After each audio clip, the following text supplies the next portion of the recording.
ओम शांति। आपका प्रश्न है, मुरली में आया कि सबकी मनोकामनाएं पूर्ण करने वाले ही कामधेनु है, ये समझना है।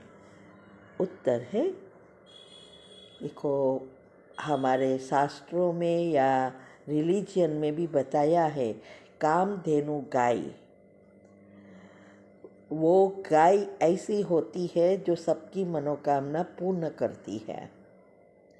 और मुख्य ये यादगार है, मम्मा माना अम्बा माँ कहो या लक्ष्मी जी की कहो, राधा कहो, बात एक ही है। वैसे भी गाय एक ऐसा प्राणी है जो किसी को कभी भी हैरान नहीं करता, दुख नहीं देता। उसकी हर एक चीज़ मनुष्य जीवन में उपयोगी है, इसीलिए उसको गाय माता कहते हैं। दूसरा, शास्त्रों में भी बताया है कि श्री कृष्ण के जन्म के समय नंदलाल ने 9 लाख गायें ब्राह्मणों को भेंट में दिया। अभी ये 9 लाख गाय कौन? जो आत्माएं परमात्मा जब इस सृष्टि पर आते हैं तो उनके बच्चे बनकर उनके कार्य में मददगार बनते हैं। वैसे तो 33 करोड़ देवी देवताओं का गायन है, लेकिन 33 करोड़ में से जो 9 लाख है इस सृष्टि पर, वो आत्माएं कुलदेविया है, पूर्वज है, और उसकी ही जनरेशन सारा विश्व की आत्माएं हैं।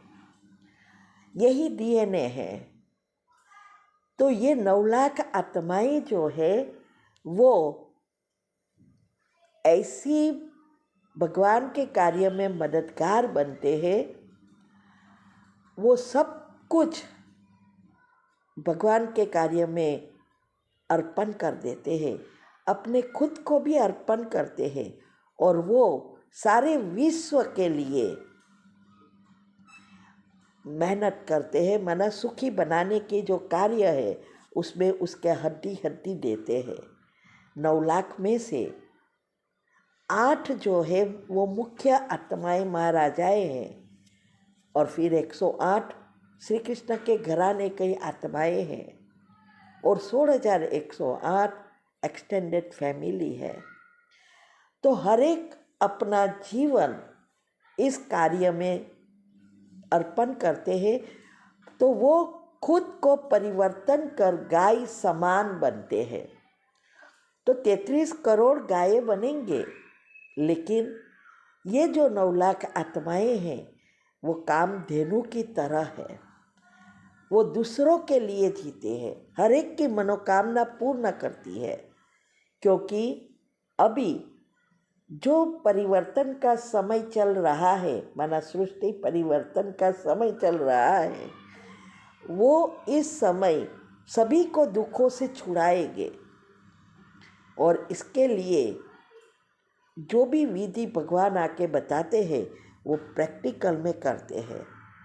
इसीलिए कहा कि ये जो गाय है, 9 लाख गाय और कुछ नहीं है, जो श्री कृष्ण के साथ पहले जन्म में उसकी प्रजा में भी आएंगे, वही कुलदेविया जो गाय समान बनती है। वो किसी को दुख नहीं देती, ऐसे कर्म नहीं करती, ऐसे देवी संस्कार धारण कर लेती है जिससे अनेकों को फायदा होता है।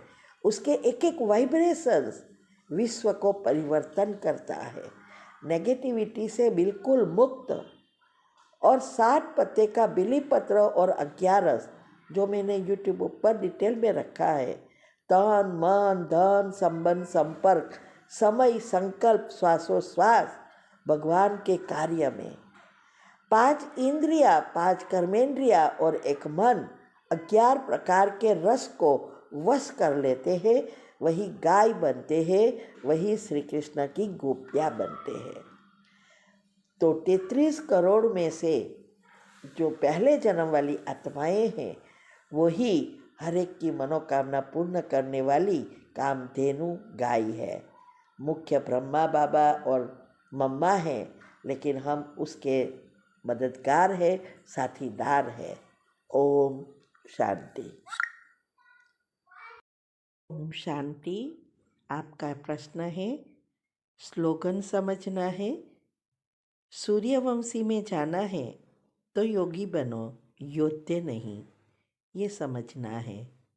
उत्तर है, शिव बाबा हमें जो भी श्रीमत और ज्ञान दे रहे हैं वो सब सूर्यवंशी मना स्वर्ग में जाने के लिए है। हमें उसके लायक बनाना चाहते हैं। तो सूर्यवंशी बनना अर्थात हमारी जो देवी गुण है वो सारे देवी गुण को एक्टिव करना। हमारी जो महिमा है, मंदिरों में सब भक्त लोग गाते हैं, सर्वगुण संपन्न, 16 कला संपूर्ण, संपूर्ण निर्विकारी, डबल अहिंसक, मर्यादा पुरुषोत्तम, ये जो भी गायन पूजा होती है उसके लायक अभी बनना है। तो इसके लिए हमें पहले विचारों में परिवर्तन करना ज़रूरी है। संकल्प शक्ति एक ऐसी शक्ति है जिससे हम दुनिया में जो चाहे वो कर सकते हैं। ये संकल्प शक्ति स्वर्ग में नेचुरल होगी। सब कुछ संकल्प से चलेगा। पुष्पक विमान भी संकल्प से चलेगा। लेकिन वो संकल्प शक्ति को प्राप्त करने के लिए उसकी जो विधि अभी शिव बाबा बता रहे हैं वो अभी करनी है, वो अवस्था अभी बनानी है, तब हम स्वर्ग में जा सकेंगे।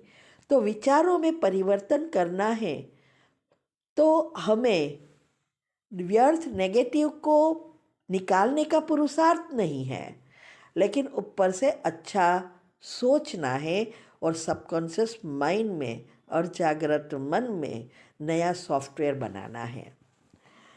तो हमारी जन्म जन्मांतर से अभी जो विचार सारा दिन चलता रहता है वो व्यर्थ नेगेटिव टॉक्सिक विचार ही चलते हैं, क्योंकि सारे अवगुण एक्टिव हो गए हैं और अवगुण के कारण विकार और विकर्म बढ़ गए हैं। इसीलिए हमें पहले हमारे विचारों को परिवर्तन करना ये श्रीमत सबसे ज़्यादा ज़रूरी है। तो योगी बनना अर्थात हमारे जो 7 गुण हैं उस 7 गुणों को एक्टिव करना। हमारे जो आत्मा का स्वरूप है शांति, वो शांति नेचुरल लाना। जब हम पॉजिटिव बनते